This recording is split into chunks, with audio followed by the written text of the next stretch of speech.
Hi, my name's Laura Moore. I'm the branch fundraiser at the RSPCA Halifax and Huddersfield branch. I'm here to introduce you to our new videos, Short Tales, which is about tips, advice and the things that we do every day at our animal centre. So here's the first video and I'll see you afterwards.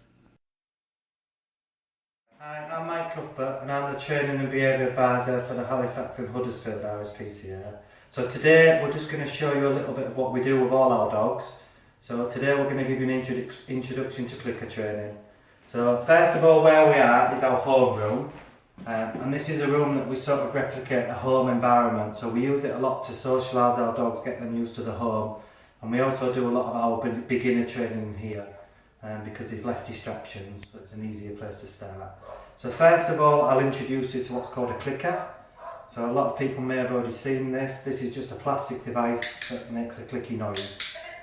And this is what we use to tell the dog when he's got it right. The big thing with clicker is we pair it up with food. So ultimately what this does, it tells the dog that it's got something right and that there's a food reward on the way. So I'll now show you the second part of clicker training. It's really important that we have really good, the better reward we have for the dog, the more chance we've got the dog of performing the behaviour that we want. So today we've got, as you can see, bits of chicken and we just cut it up really fine and we're just going to use a little bit each time. It's really important that the dog understands that it gets a reward, but the reward doesn't have to be a massive reward. To the dog, a reward is a reward. So because in clicker training we tend to use a lot of rewards one after the other, we want something that's cut up really small so we can use more and more of it. Chicken's a really good one for any dogs that have a sensitive stomach out there, particularly puppies. When we start with puppies we always tend to use chicken. We've also got ham today. This is all just bought very cheap.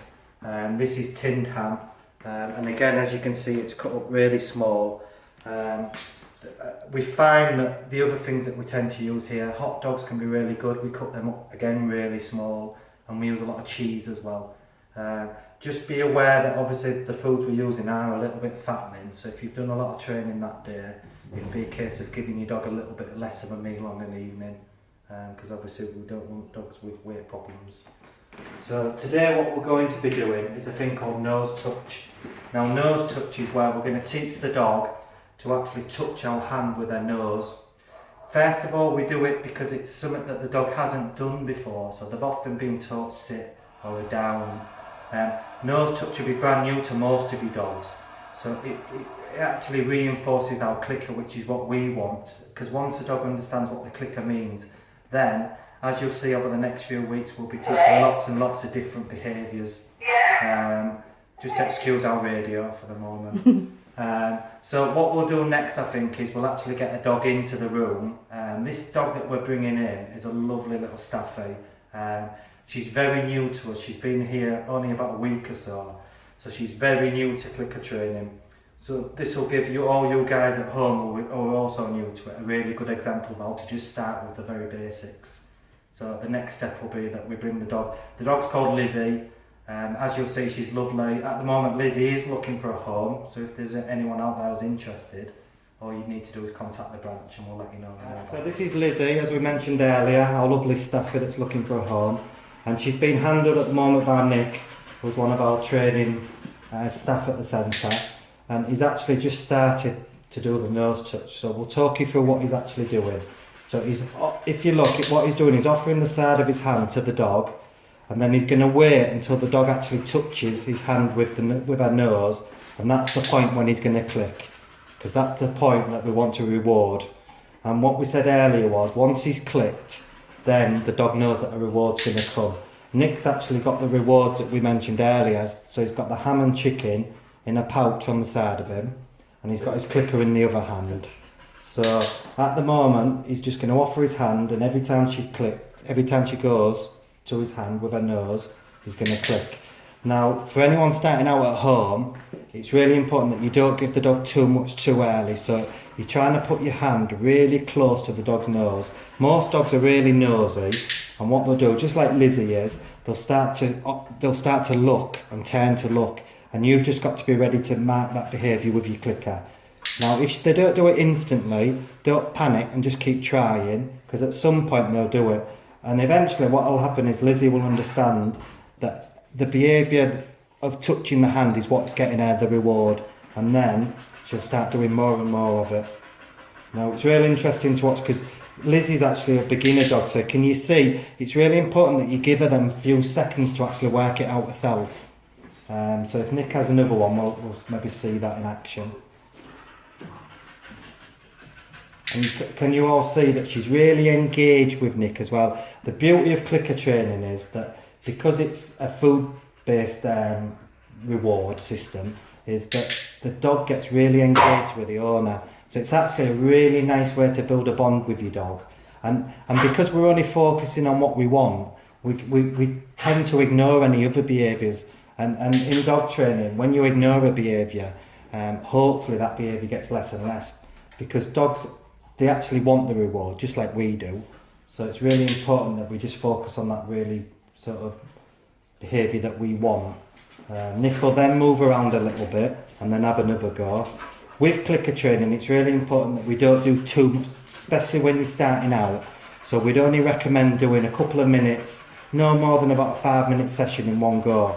Because actually, you might be able to see in Lizzie's face, but it's actually quite tiring for the dog because she's having to use a part of the brain that they don't use regular, and she's having to work things out herself. So essentially, she's problem solving.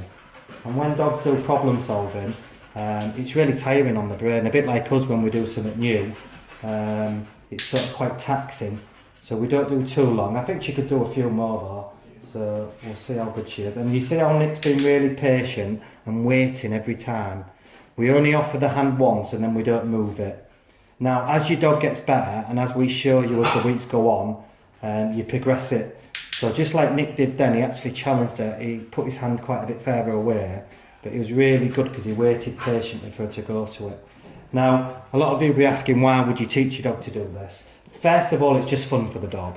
And when the dog's really good at it, we can put our hands lower, higher, we can move them about. But also, more importantly, it actually can form part of a recall. So eventually when our dogs understand what we're doing is, we will put this on a word,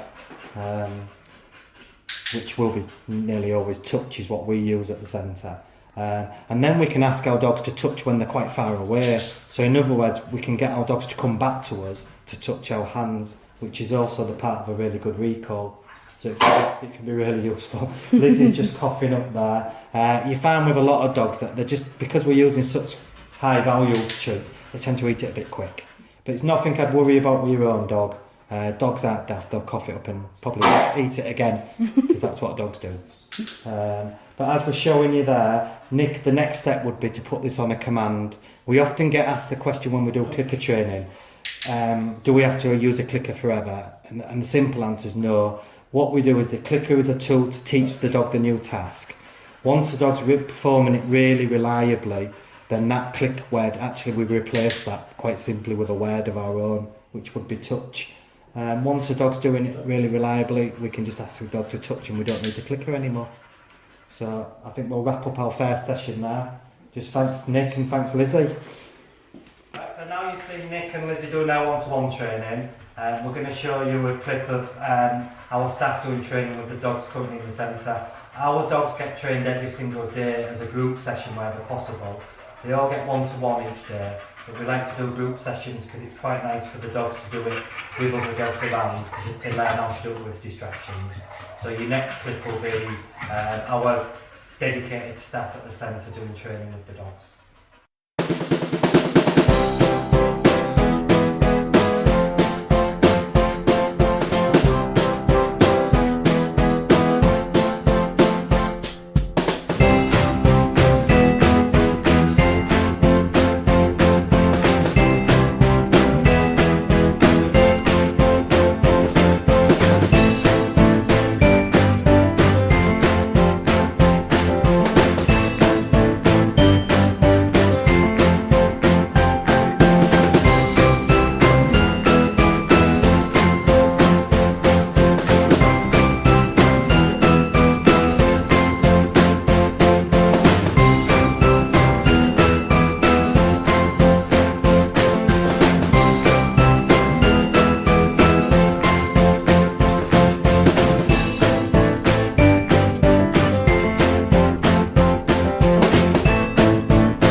Thanks a lot, guys. See you next time.